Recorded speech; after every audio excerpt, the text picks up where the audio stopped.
La strategia di mercato in casa Inter è ben chiara. L'eventuale cessione di Lautaro Martinez al Barcellona servirà a finanziare anche l'acquisto del suo sostituto, con Timo Werner in cima alla lista dei desideri. Per questo motivo la trattativa coi Blaugrana può sì comprendere una contropartita tecnica, ma serve anche un buon conguaglio economico.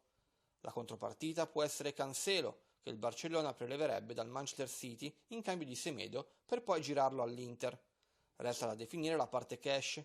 I nerazzurri chiedono 80 milioni di euro, cifra che il Barcellona vorrebbe abbassare.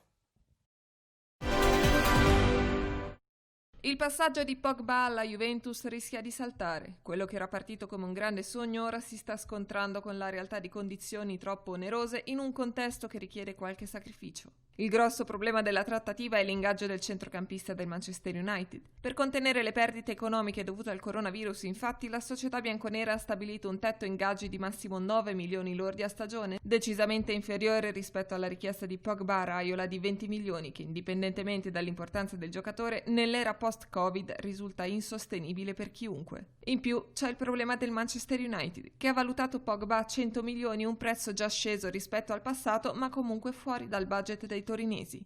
Viste le difficoltà, la possibilità che il polpo indossi la maglia bianconera sembra sempre più remota. Prende corpo un'importante trattativa di mercato. A tessere la tela è Mino Raiola, per un'operazione che vede coinvolte Roma, Everton, Cengiz Under e Moise Kean.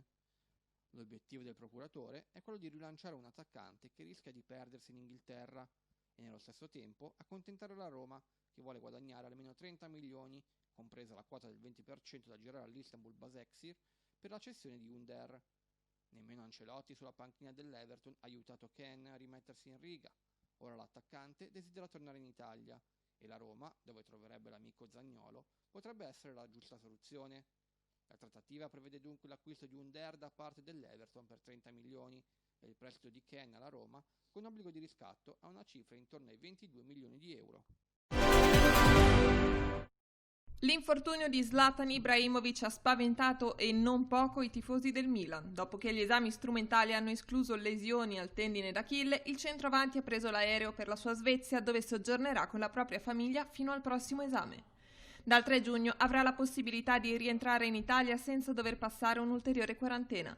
Bisognerà attendere quindi la settimana prossima per vedere di nuovo a Milano il fuoriclasse rossonero. I tifosi del Diavolo sperano che il suo polpaccio guarisca il prima possibile.